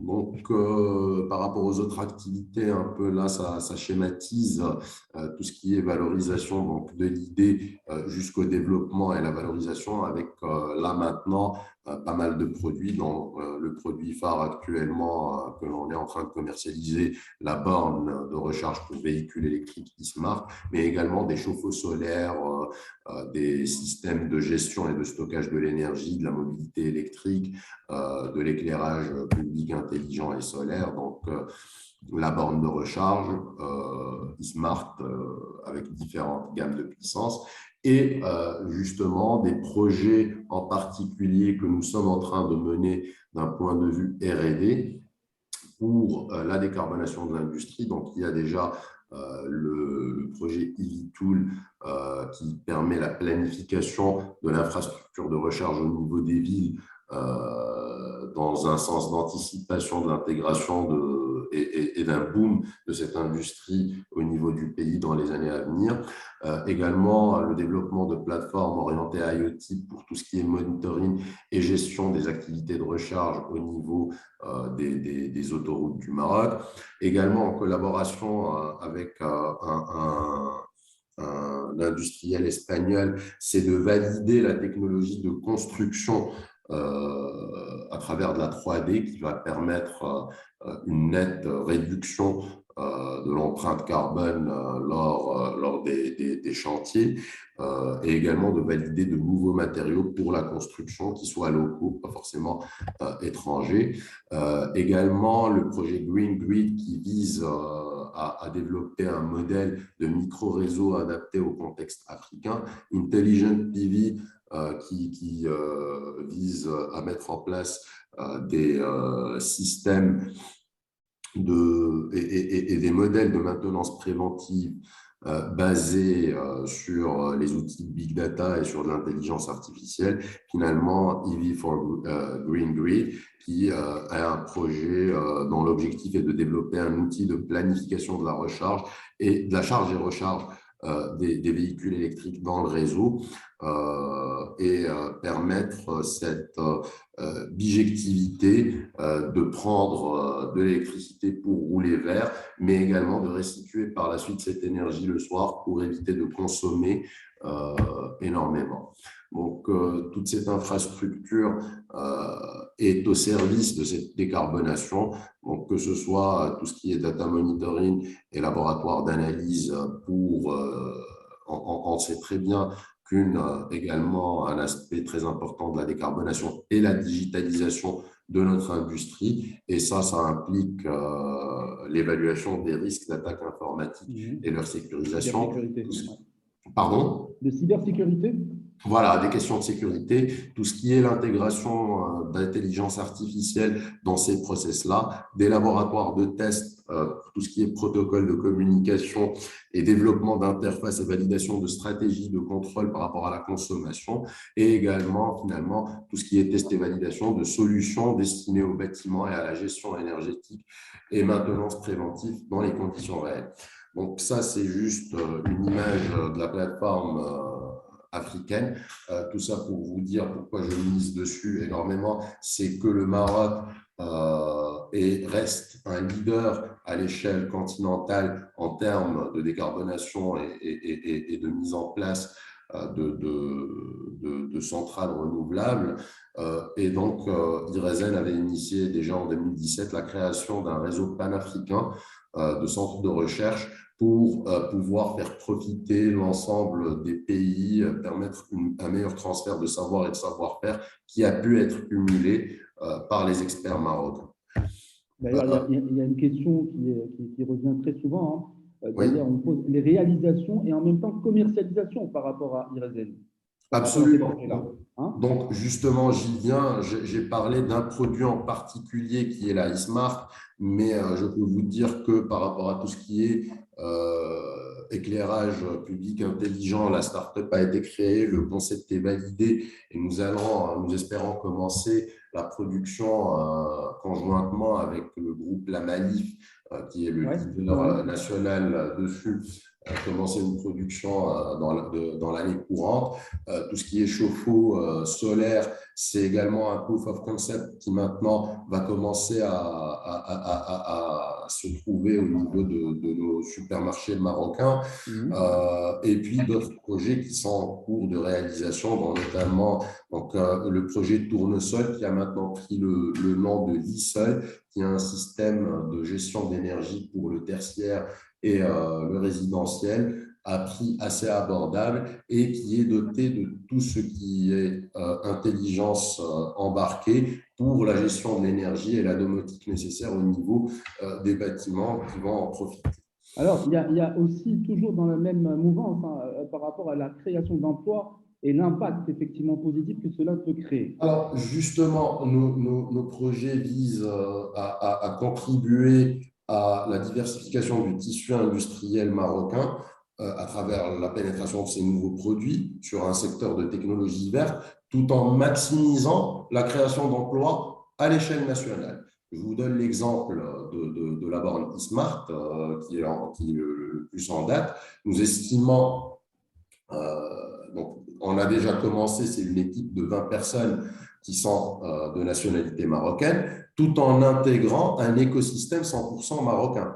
Donc, enfin, pas 100%, mais c'est surerait que de dire 100%. Malheureusement, les conditions de l'industrie marocaine ne le permettent pas, mais on est au maximum, à savoir 80%. C'est-à-dire que le sourcing des 15% restants ou des 20% restants reste les composantes qu'on n'arrivera jamais à trouver actuellement au niveau du Maroc, telles que les composantes électroniques, etc., où on est obligé d'aller les chercher ailleurs. Mais tout ce qui est intégration de ces composantes et un positionnement maximal, que ce soit en amont, que ce soit en aval de la chaîne de valeur de ces industries, on essaie de se positionner et de créer un maximum de jobs au niveau de ces chaînes de valeur. C'est vraiment quelque chose de très, très important à nos yeux. Encore 2 minutes. Encore 2 minutes, donc je dois me brouiller vraiment. Alors, sur l'aspect H2 vert, donc green hydrogène, le Maroc a démontré un potentiel énorme de se positionner en tant que leader avec d'autres pays tels que les US, la Norvège, le Chili, l'Australie ou la Chine, avec lesquels on a pu mettre en place déjà une première vision de comment ça va pénétrer le marché et une approche qui vise le marché demande, la technologie à développer et l'investissement. Et en tant qu'IRESEN, on se place sur 2 volets principalement, la mise en place d'un cluster et tout ce qui est R&D, tout en ayant créé un cluster derrière qui ramène un peu tous les acteurs potentiels qui nécessiteront d'avoir leur mot à dire sur cette thématique qui est nouvelle. Sur l'agence de moyens, ça reprend un peu ce qui a été fait côté infrastructure, mais là, on était plus positionné en tant que financeur de projets au profit d'industriels et d'académiciens, et où on a une panoplie qui sont en train de sortir. Et finalement, tout ça pour vous dire qu'il y a eu une évolution d'un IRESEN version 1 qui a été créé en 2011, qui ne visait que le centre R&D et l'agence de moyens, et qui est en train plutôt de croître vers une croissance par l'innovation, où en plus des centres de R&D appliqués et d'agences de moyens, deviendra également un centre de valorisation, ce qui est le cas, c'est quelque chose qui est en train de se faire. Une agence de moyens, bien évidemment, qui reste là, qui reste au service de l'industrie, et puis des prestataires de services, ça deviendra une prestation de service pour les entreprises, afin de décarboner leur industrie. Donc, je vous remercie, je m'excuse sur la dernière phase, c'était très rapide, mais on pourra compenser par vos questions. Je m'adresse juste à une question que je viens de voir actuellement, l'avant-dernière, sauf erreur de ma part, mais je ne vois pas concrètement l'apport de Irezen en matière de décarbonation, n'est-ce pas? Je tiens à vous rassurer que notre apport, peut-être qu'il n'est pas vu de manière, on est plus ce qu'on peut qualifier d'agents de l'ombre. On travaille derrière nos ordinateurs, dans nos laboratoires, pour pouvoir faire bénéficier l'industrie marocaine de tous les résultats de recherche, que ce soit de manière directe, en allant chez eux, les approcher, leur dire voilà, il suffit de faire ceci ou cela, de mener telle action ou de procéder à telle procédure pour pouvoir réduire votre facture tout en décarbonant votre industrie. Et on invite également les industriels, malheureusement, je ne vous cache pas, là maintenant, j'ai été sur le côté blanc. Pour répondre à cette question, je vais passer du côté un peu noir de l'image et rejoindre Saïd, mais malheureusement, en plus des contraintes qui ont déjà été citées à ce jour, en tant que représentant d'un centre de recherche, j'ai malheureusement le regret que de constater qu'il y a un manque également de la part et un entrain de la part des industriels à venir également s'intéresser à la recherche et développement. Vous savez, développer des choses, c'est bien beau, mais il y a besoin derrière de financement, de pas mal d'efforts à mener. Et à ce jour, je peux vous dire que sur la scène industrielle marocaine, rares sont les industriels, même après pitching et outsourcing du financement, carrément, qui sont aptes à venir nous dire oui, on vous suit sur ce projet-là et voyons où ça va aboutir. Ils sont vraiment rares et se comptent sur les doigts d'une main. Donc voilà, pour répondre un peu à cette question. Bien sûr. Il y a beaucoup de questions. Il y a beaucoup de questions. Je pense que pour votre présentation, c'est bon. Donc très bien. Je pense que donc il y a aussi beaucoup de questions qui reviennent. Donc on va essayer de prendre un peu la majorité. Ne vous inquiétez pas, pour ceux à qui on ne répond pas maintenant, le webinaire va être en asynchrone. On continuera à partager avec vous par rapport à toutes les questions qui vont être soumises sur le fil d'actualité. Alors, petite information aussi, s'il vous plaît, si Madame Léger, Monsieur Larbi, et Omar, si Saïd, vous pouvez aussi partager quelques liens, notamment de projets de best practice, ça serait très bien aussi pour que chacun puisse un petit peu prendre la température aussi de ce qui les intéresse. Je pense que les différents points ont été traités. On continuera effectivement à répondre à fur et à mesure. Donc, n'hésitez pas à poser vos questions à nos experts. Alors, je commencerai d'abord par une question de Salahuddin Shkron qui pose « Bonjour, en perspective de la taxe carbone qui sera instaurée en 2023 à l'entrée des pays de l'Union européenne, comment les entreprises marocaines seront taxées? En particulier, comment on connaîtra précisément que telle ou telle société a une empreinte carbone de temps? S'agit-il d'une base de données partagée, d'un organisme qui centralisera tout à son niveau par rapport aux données?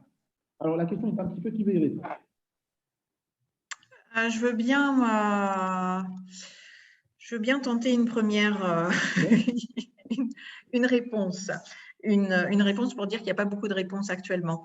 Je remercie Monsieur Guemra d'avoir mis un peu les pieds dans le plat. Ça fait toujours du bien aussi d'être éclaboussé pour après. Mais voilà, il ne faut pas voir le verre complètement vide. Montrez-moi la moitié pleine et je serai très ravi. C'est un autre webinaire, ça. Montrez-moi la partie pleine. C'est ça le… Bon, alors, elle est pleine, elle est vide pour le problème de décarbonation, en précis. Alors, les informations qu'on a qui ont été publiées, c'est effectivement donc l'Europe a adopté le principe de la mise en place de cette taxe carbone. Comme je l'ai dit tout à l'heure, les modalités de sa mise en application ne sont absolument pas définies à ce jour. Vraiment, absolument pas. Donc, on ne peut pas répondre à la question comment les entreprises vont être taxées, comment l'outil. En termes de ça, premièrement. Deuxièmement, en termes de calendrier, Alors, il ne faut pas se faire peur. Deux choses. Il ne faut pas se faire peur, ce n'est pas dans 11 mois, ce n'est pas en 2023. Ça, on sait très bien que ça ne va pas être mis en application en 2023. Il ne faut pas non plus oublier, enfin, il ne faut pas non plus se dire ça va être dans très longtemps, donc on s'en occupe que 12 mois avant. Non, il faut effectivement travailler à s'y préparer, mais bon, vous connaissez l'Europe, hein, je veux dire, voilà comment elle fonctionne. Il faut mettre 28 pays d'accord. Et donc, il faut les mettre d'accord sur les virgules. Enfin, je veux dire, voilà, là, on n'est plus d'accord. Enfin, il y a le principe d'accord global, mais après, il y a l'accord sur les textes et les mises en application. Il faut que les 28 pays soient d'accord sur les niveaux, sur les méthodes de calcul, sur la façon dont ça va être appliqué. Donc, ça, je peux vous dire que ça va mettre très longtemps. Ça va mettre très longtemps et on n'est pas en 2023. Donc, je veux dire, voilà, il faut se rassurer. Alors, c'est là où il faut se rassurer par rapport à ça, mais il faut aussi se préparer parce qu'on a du temps pour se préparer. Alors, deuxièmement, voilà, aussi par rapport à qui va être taxé. Les annonces actuelles, c'est les secteurs, il y a des secteurs prioritaires qui sont les secteurs sur lesquels cette taxe va être appliquée en premier. Et ces secteurs, je les ai cités tout à l'heure, donc c'est le secteur du ciment, le secteur de l'électricité, le secteur des engrais, l'acier et la sidérurgie, et le dernier, j'ai l'aluminium. Donc ça, ce sont les secteurs. Parce qu'on sait aussi, et Saïd l'a évoqué tout à l'heure, enfin, je veux dire, faire le bilan carbone d'une voiture, des voitures montées au Maroc, pour l'instant, c'est un casse-tête chinois et personne je veux dire, c'est pas qu'on ne peut pas le faire, mais ça va être très, très compliqué parce qu'il y a différents composants qui arrivent de différentes sources et que, est-ce que ça va être le périmètre 1, le périmètre 2, le périmètre 3, donc tout ça, cet outil sera très compliqué. Donc, actuellement, ce qui a été annoncé, hein, moi, c'est simplement l'information de l'Union européenne, ce qui a été annoncé, ce qui est actuellement annoncé, c'est que la taxe sera appliquée sur ces secteurs prioritaires. Donc, sur ces secteurs prioritaires, le Maroc est concerné par quelques secteurs prioritaires. Ensuite, dans les années ultérieures, effectivement, il est mis que ce mécanisme sera appliqué à tous les produits et toutes les importations. Mais là, Monsieur Guémerin et moi, je pense qu'on sera à la retraite. On vous espère une longue activité. Alors, si vous permettez, si on arrive à prendre une retraite, effectivement, oui, on a le droit. Il y a beaucoup de questions hein, pour donner réellement Donc, la pour pouvoir, chose que je voulais ajouter, c'est parce qu'il y a des choses quand même positives et des entreprises qui se distinguent au Maroc. Et si on prend des entreprises dans le secteur de l'acier, il y en a quelques-unes. Et il y en a une qui a déjà à 80% de son énergie qui est du renouvelable et qui est même compétitive par rapport à d'autres entreprises européennes par rapport à ça. Et ils ont anticipé par rapport à cette problématique. Et je pense qu'il faut le souligner parce que voilà, c'est quand même quelque chose de très intéressant. Donc voilà, c'est un peu ce que je voulais dire sur la taxe carbone. Donc on est incapable de dire actuellement, et c'est prématuré, comment, qui précisément, enfin qui, voilà, les secteurs prioritaires, on les connaît, mais plus en détail, comment ça va être appliqué, c'est pas défini. Après, effectivement, il faut mettre une task force en veille pour suivre la mise en application et que cette task force soit constituée des gens de l'administration, des associations professionnelles, des experts. Et ça, je pense que c'est important pour justement anticiper et préparer la mise en application. Très bien. Merci beaucoup, Madame Léger. Sidi Saïd, j'ai une question pour vous. Bonjour. Oui. Est-ce que, alors la question est posée par Shaima Moustafine, qui est très, très active sur les questions, il y en a plusieurs. Alors, bonjour, est-ce que les entreprises marocaines sont obligés d'avoir des déclarations environnementales de produits? Alors, et comment les de produits? Oui, absolument. Bon, moi, ce que je sais, c'est que l'Europe, en 2023, va peut-être, je dis bien peut-être, et avec un bon pourcentage de vrai, imposer au moins les bilans carbone. Donc, il y aura Certainement pas de paiement. Alors, le rapport, aujourd'hui, il est en train de, il part vers le Parlement européen. Ils sont en train de le corriger pour le sortir. Il va sortir dans 2 ou 3 semaines à peu près.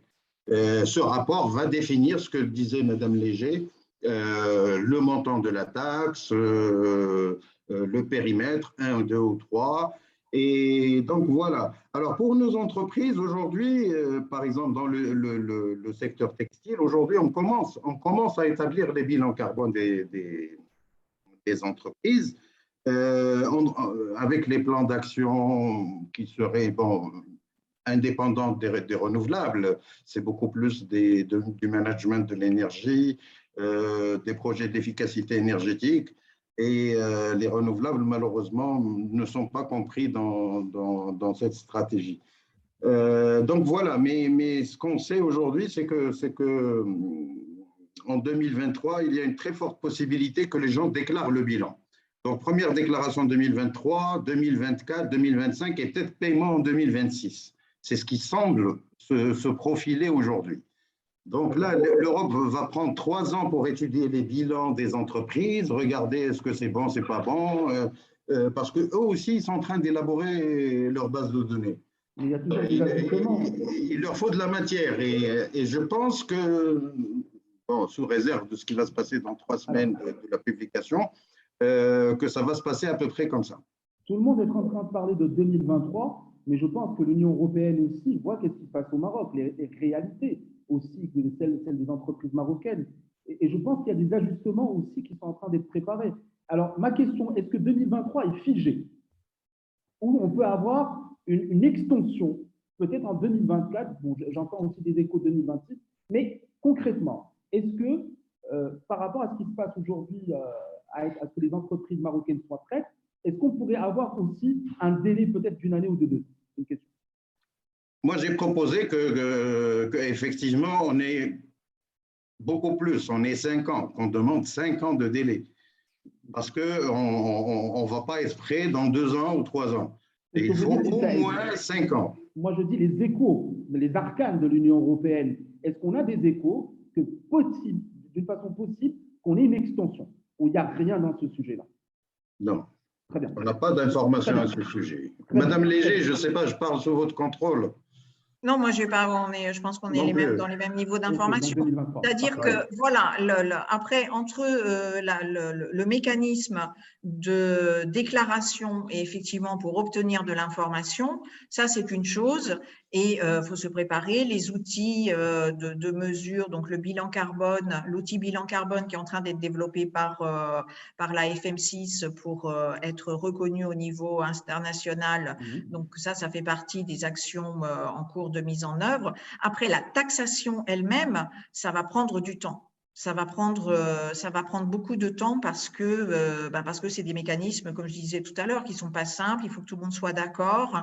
Et puis aussi, il va falloir que tout ça passe dans les mailles de l'examen de l'OMC pour que ce soit aussi en conformité avec les règles de l'Organisation mondiale du commerce qui n'y voit pas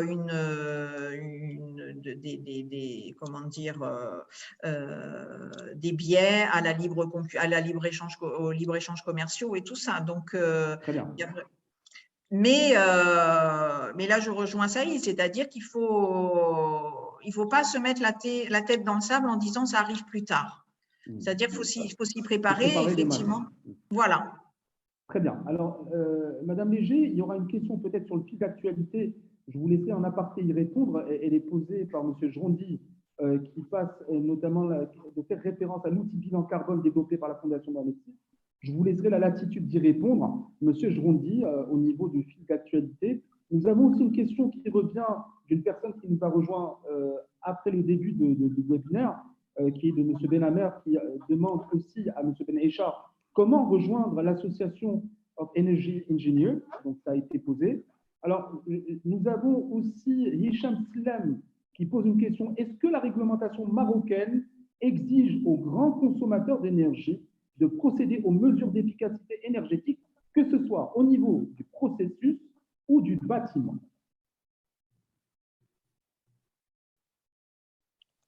Alors, Le texte réglementaire de l'application, le décret d'application de la loi sur l'efficacité énergétique, donc identifie les gros consommateurs via le seuil des 1200 TEP de consommation par an.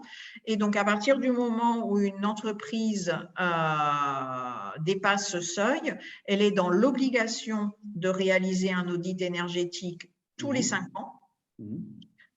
Et cet audit énergétique donc, identifie un certain nombre d'actions et de mesures qui doivent être mises en place et qui arrivent et qui sont après examinées 5 ans plus tard. Jusqu'à présent, je n'ai pas vu d'entreprise qui ait été, que ce soit dans le secteur industriel ou tertiaire, qui ait été sollicité par l'administration en disant vous êtes assujetti, envoyez-moi votre audit énergétique réglementaire.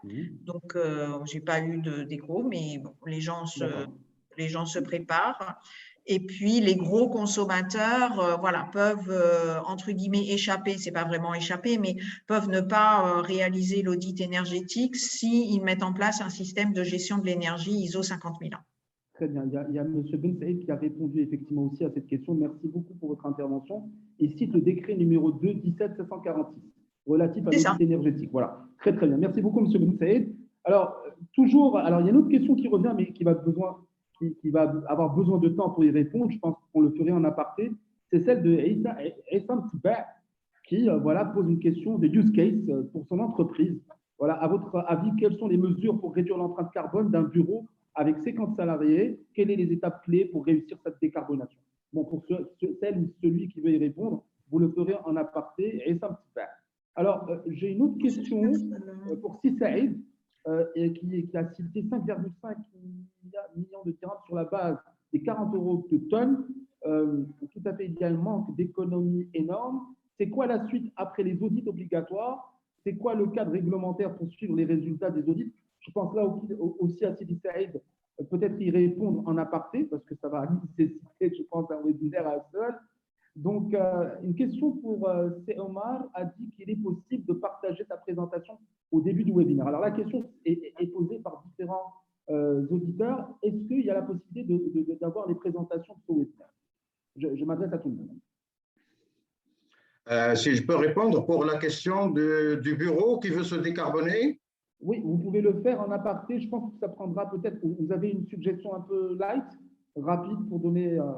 Oui, non, mais juste, ce qui est sûr, c'est que dans le bâtiment, il y a des pertes énergétiques énormes.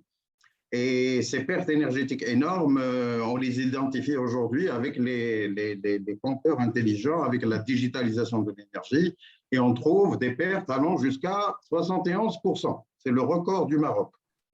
Donc, dans un premier temps, il faut d'abord éliminer les pertes. Ensuite, regarder qu'est-ce qu'on peut faire avec l'efficacité énergétique, quels sont les projets d'efficacité énergétique. Et ce n'est qu'une fois qu'on a regardé ces deux aspects qu'on peut penser peut-être au solaire, mais pas l'inverse.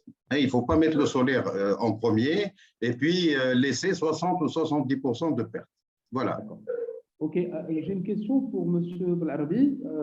Comment peut-on électrifier la mobilité et transport? Besoin calculé sur la base de la situation actuelle et plus de 15 TWh supplémentaires à produire, à distribuer, à livrer aux clients.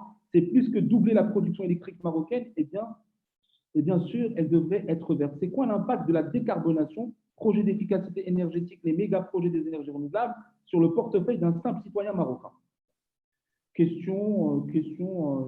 Il y a eu deux questions en fait. Pour la première sur la mobilité électrique, oui. Effectivement, il faudra augmenter les capacités de production et c'est notamment là maintenant toutes les études qui sont en cours, des études plus approfondies, notamment celle qui a été lancée par la CGEM et qui est complétée par une deuxième phase qui est en cours, doit traiter de ce renforcement de l'infrastructure électrique au niveau du Maroc. Parce qu'on est tout à fait conscient, effectivement, il faudra doubler cette capacité, pas forcément en se basant, comme suggéré, sur le renouvelable solennellement, mais également en augmentant les capacités, en doublant. D'ailleurs, il y a eu des projets qui sont menés là maintenant, des négociations entre l'ONE et d'autres pays de l'Union européenne pour doubler et créer de nouveaux canaux de transport de l'électricité entre les deux continents. Un autre aspect est que aujourd'hui, au niveau du Maroc, il y a 1 millier environ de voitures électriques. Ce n'est pas très embêtant. Par contre, supposons qu'en 2025, on garde le même réseau et qu'il y ait 1 million de voitures qui doivent se connecter au-delà de la source électrique, l'impact qui sera sur le réseau en lui-même, on risque de dormir dans le noir. Pour la deuxième question, j'ai zappé par contre. Donc, pour clôturer sur cette première question, l'idée c'est qu'il y a une nécessité en effet de consolider le réseau d'infra. Une étude est en cours, complétée également par une autre étude de l'ONE pour voir comment on peut renforcer le réseau national, via quels moyens, via quel mécanisme, via quel financement également, parce que quand on parle énergie, automatiquement c'est suivi d'argent, d'où ça va provenir, qui va mettre la main à la poche. Donc, tout ça, ce sont des questions en effet auxquelles on n'a pas encore de réponse, mais qui sont en train d'être étudiées. La deuxième question, c'était… La deuxième question, elle a trait plus au côté portefeuille d'un simple citoyen. C'est quoi l'impact de la décarbonation, projet d'efficacité énergétique, les méga projets des énergies renouvelables sur le portefeuille d'un simple citoyen marocain? Oui, c'est une question large aussi, qui n'est pas en adéquation quelque part avec l'industrie. Ça, c'est une question aussi à poser aux instances gouvernementales. C'est une question à laquelle, si Saïd, avec nous, est plus à même, je n'ai que 10 ans d'expérience, il en a 30, mais l'impact peut varier de 0 dirham. Tu me corriges à Saïd, c'est juste une petite intro, mais elle peut varier entre 0 dirham en faisant gaffe à éteindre la lumière, à ne pas laisser les équipements électriques non nécessaires allumés durant toute la journée, jusqu'à des millions et des millions de dirhams si on veut refaire toute la maison. Ça dépend. Et je t'en prie, Saïd, tu peux non, mais la question, je crois que c'est l'impact des gros projets sur le portefeuille du Maroc. Exact, voilà. Totalement. L'impact, c'est un déficit de 8 milliards de 800 millions de dirhams par an. C'est ça l'impact. D'accord. Hein? C'est pas compliqué, c'est l'impact, c'est le déficit du projet solaire. Donc, on voit très bien l'impact. Ouais. Donc, si on continue dans ce sens, l'impact sera encore plus grand. Très bien. Voilà. J'espère que la réponse est très claire. Au moins, le chiffre est incisif. C'est un chiffre officiel du 16. Donc, c'est un chiffre incisif. J'espère qu'on va le réduire. Voilà. Alors, merci beaucoup, Sidi Saïd. J'ai une dernière question et ne vous inquiétez pas. Pour les autres questions qui ont des mêmes auditeurs, on saura y répondre effectivement sur le fil d'actualité. Alors, hydrogène vert, je pense que c'est la question toujours, je pense, à hydrogène vert, nous avons lu de nombreux articles, à même une feuille de route, mais est-ce qu'il y a des initiatives? Alors, aujourd'hui, par rapport à l'hydrogène vert, est-ce qu'il y a des initiatives à l'échelle mondiale? Il n'y a pas d'initiative. C'est une filière qui vient tout juste de démarrer en 2019, qui a coïncidé avec la crise sanitaire Covid. Tout a été gelé pendant un bon moment. Là, maintenant, les choses commencent à reprendre. Pas tout le monde, malheureusement, n'est confiant dedans. Tout ce que l'on sait par rapport à l'hydrogène vert, c'est qu'il faut déjà démarrer des projets concrets. L'initiative marocaine, c'était déjà pour une première, pour ne pas recommettre les erreurs du passé sur les nouveaux secteurs, c'était de mettre en place un cluster qui prend en considération les points de vue de l'ensemble des acteurs, donc que ce soit le gouvernement, les institutionnels, les industriels, les académiciens, et j'en passe. La deuxième étape, c'était de mettre au cœur du secteur la R&D et l'innovation pour s'assurer qu'on ne va pas commettre des erreurs de casting. Je prends l'exemple du solaire. On avait commencé par le solaire thermique C'est avéré que le photovoltaïque était beaucoup plus intéressant. Donc, pour ne pas avoir à commettre ce genre d'erreur. Le troisième aspect, c'est qu'il y aura, enfin, on planifie en tant qu'IRESEN, là je parle pour moi, conjointement avec le groupe ECP qui est un des premiers et des plus grands consommateurs d'hydrogène au Maroc, de par son activité de producteur d'engrais phosphatés qui nécessitent beaucoup d'ammoniac et de facto beaucoup d'hydrogène. Donc, d'avoir un premier pilote au niveau de leur site de géophosphate. C'est pour ça que cette plateforme de recherche se fera autour de ce projet pilote. Très bien. Voilà. C'est la seule initiative concrète que je peux vous dire.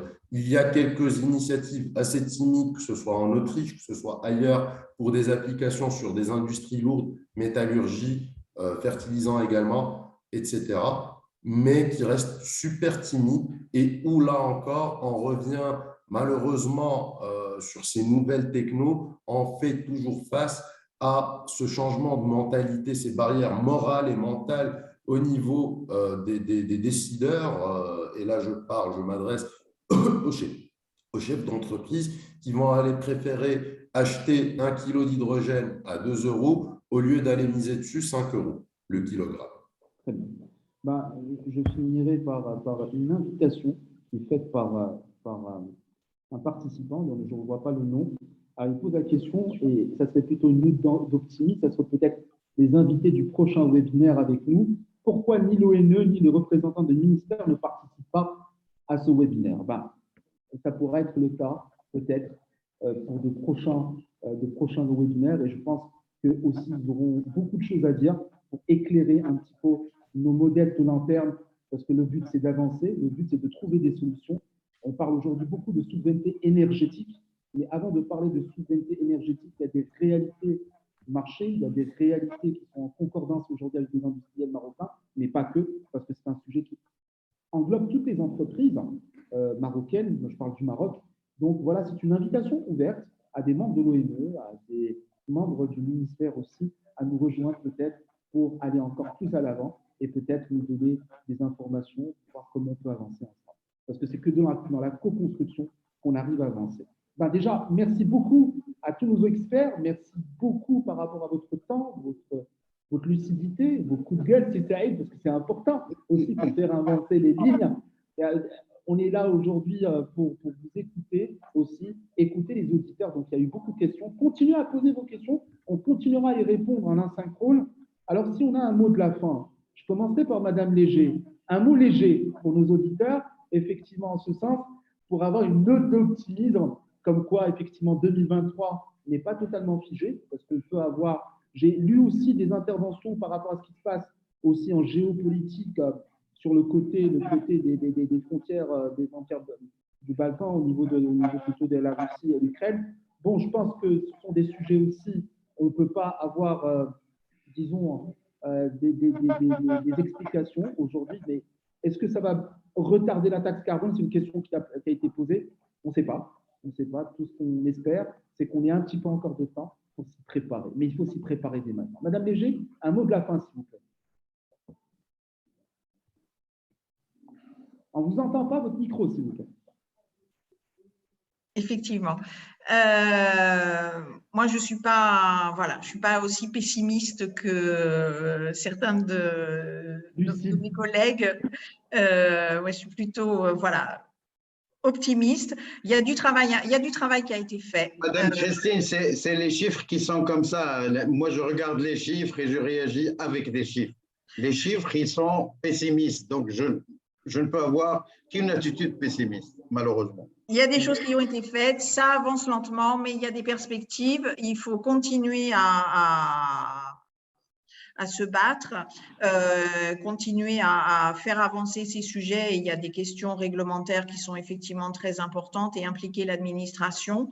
Et puis se préparer, et que le secteur privé se prépare à la mise en place de cette taxe carbone en anticipant le plus possible. Merci pour ces mots légers, Madame Léger. Alors, je passerai à Saïd Gomra, et Gomra d'ailleurs, en traduction, ça veut dire feu, ça veut dire aussi, et on l'a ressenti, merci beaucoup, parce que ça fait avancer le débat. Il n'y a pas que du positif, il y a du négatif, c'est comme dans la vie, il y a les deux extrêmes, et on doit trouver des solutions. Donc, Sigmara, Sidi Saïd, un mot de la fin, s'il vous plaît. Un mot de la fin, moi j'aimerais terminer sur une note positive, même si c'est vrai, c'est un coup de gueule, mais c'est quand même notre pays et on veut que ça marche. J'aimerais bien parler comme ça, j'aimerais bien caresser dans le sens du poil, mais malheureusement les choses sont un peu délicates. Moi j'étais à l'université, j'ai formé pas mal de jeunes, je les ai envoyés à l'efficacité énergétique, les énergies renouvelables, on a fait énormément de choses. Après, je les retrouve au chômage.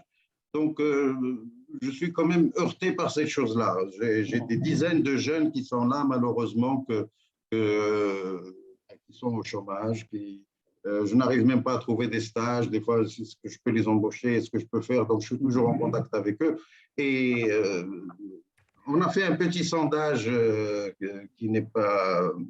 Mais pratiquement, ce n'est que 7% des jeunes qui sont formés à l'énergie et à l'efficacité énergétique, qui sont réellement dans ce métier. Le reste, ils font autre chose et la majorité est au chômage. Donc, c'est une belle occasion. Moi, je dirais que quand on prend de l'autre côté la transition énergétique de manière générale, et y compris la décarbonation, c'est une énorme chance pour nous. Si on sait vraiment mettre des lois qui sont correctes, mettre des lois qui ne freinent pas. Si les lois ne changent pas, il n'y aura rien qui change. D'accord? Donc, parce que les lois aujourd'hui, ils entourent complètement le secteur et il n'y a rien qui bouge. Donc, il ne faut pas se leurrer. On peut pas avancer avec les pieds ficelés, ça n'a pas de sens. Donc, c'est ça un petit peu mon message, c'est qu'on instaure des lois qui sont correctes dans l'intérêt des Marocains, dans l'intérêt des renouvelables, dans l'intérêt de notre transition énergétique et surtout l'emploi de nos jeunes qui malheureusement sont là. On est à 7% de jeunes qui sont effectivement dans le secteur et ça me fait vraiment pas plaisir. Je vous remercie, Sekarim, énormément pour votre professionnalisme d'organisation, pour votre sagesse et j'espère qu'on va se revoir une autre occasion.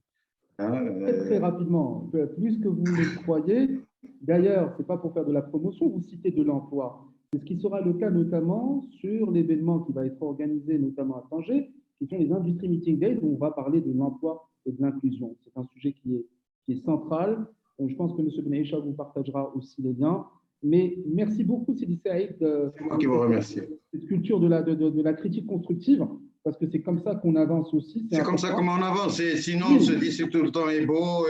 On a un taux de décarbonation nationale qui est de 8,2% en 2020. Bon, c'est un chemin pénible. C'est la muraille de Chine qu'il faut traverser pour arriver… Donc, je ne vois pas comment on va se réjouir avec un 8,2%. Comme l'a dit Steve Larry, lui, il a préféré choisir le gris. Donc, on a eu du blanc, nous avons eu du noir, nous avons eu du gris. Alors, et ouais, c'est bien, ça enrichit les choses, c'est excellent. Bon, il y a du blanc, du gris, du noir. Bon. Sidi Saïd, je vais passer à notre Laurence d'Arabie, Steve Larry, de la décarbonation.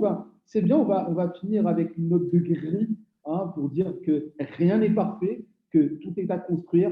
Donc, on va le faire ensemble avec nos citoyens. Je pense que c'est un enjeu national, c'est un enjeu de souveraineté. Mais je pense qu'avant de parler de souveraineté, il faut d'abord se mettre d'accord. Institutions, publiques et société civile. C'est de l'armée. À vous la parole pour le mot de la fin. Écoutez, déjà merci pour cette opportunité de pouvoir échanger avec tout ce beau monde. Comme tu viens de dire, je me permets de te tutoyer, Sekarim, mais… Tu le fais, c'est bien. Écoute, effectivement, tout ça, enfin, que ce soit, si on voit la moitié pleine, que ce soit la moitié vide, l'important, c'est le verre en lui-même. Maintenant, pour pouvoir atteindre tous ces objectifs, que ce soit de décarboner l'industrie, que ce soit d'éviter à nos industriels de souffrir de la taxe carbone à venir, que ce soit de faire rayonner, enfin tout ça c'est pour faire rayonner notre pays in fine à l'international et surtout d'assurer à nos générations futures une terre dans laquelle ils ne vont pas être mangés par un lapin radioactif. Va savoir comment il va être muté.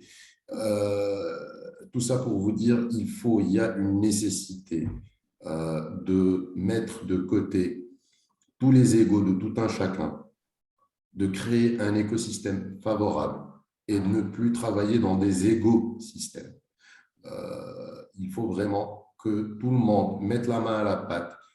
Pour ceux qui doivent mettre il faut parfois, je salue d'ailleurs Saïd, à chaque fois on a eu l'opportunité alhamdoulilah, de collaborer et travailler sur maintes projets.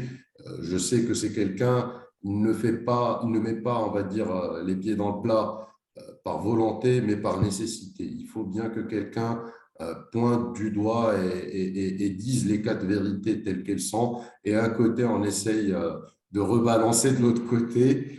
L'avantage avec Saïd, c'est que même s'il pointe du doigt, il propose des solutions.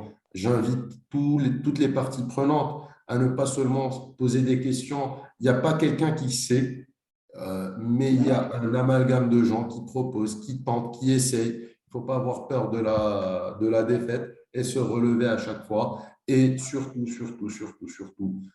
travailler main dans la main et inclure un maximum de secteurs. Donc, le gouvernement, avec le secteur privé, avec les institutionnels, avec les académiciens, avec les centres de recherche, avec les étudiants, pour pouvoir assurer une pérennisation et des modèles qui soient viables pour le développement du pays en général. Voilà. Très bien. De la thématique d'aujourd'hui, à savoir la décarbonation. Parfait. Merci beaucoup pour ce retour très lucide aussi. Donc là, je conclurai pour remercier tous les auditeurs et auditrices qui nous ont suivis pendant pratiquement 1h30. Merci pour votre temps. Merci pour votre attention. Le webinaire continue en asynchrone. Continuez à poser vos questions. Je clôturerai ce webinaire par l'intervention de deux dames, Manel Bohia, qui d'ailleurs, merci pour ce webinaire, orienté efficacité énergétique plus et non pas décarbonation. Alors, je réponds à Mme Manel très rapidement. Aujourd'hui, l'efficacité énergétique, c'est quelque chose qui est maîtrisé par les différents acteurs. La décarbonation est un sujet qui en découle, c'est concomitant. Aujourd'hui, personne ne sait, on apprend, on continue à apprendre les lois, à essayer de les appliquer. Une question qui a été posée aussi, qui sont les organismes qui accompagnent? Il y en a beaucoup, je pense qu'on va pouvoir aussi notamment les mettre sur le fil d'actualité. Il y a notamment Madame Léger, mais il y en a plusieurs. Mais effectivement, Ekram Morit qui finit, je reprends ces mots, voilà, une très bonne discussion, il reste énormément à faire.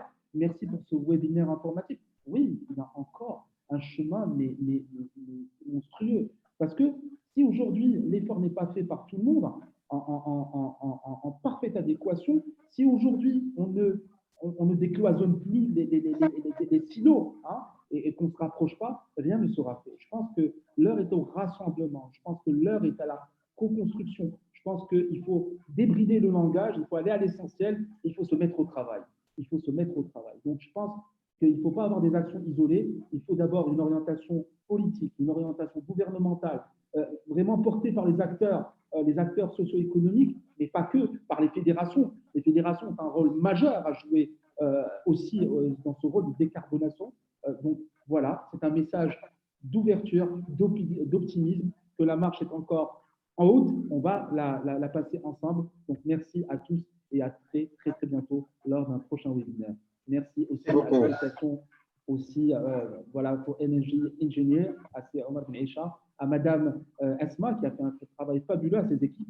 Merci à vous, experts, Madame DG, Sid Larbi, Sigra. Au plaisir de vous rencontrer très bientôt. Que Dieu vous protège. Merci. Merci, au revoir à tous. Au revoir, au plaisir. Merci, très bonne fin de journée. Bonne fin de journée.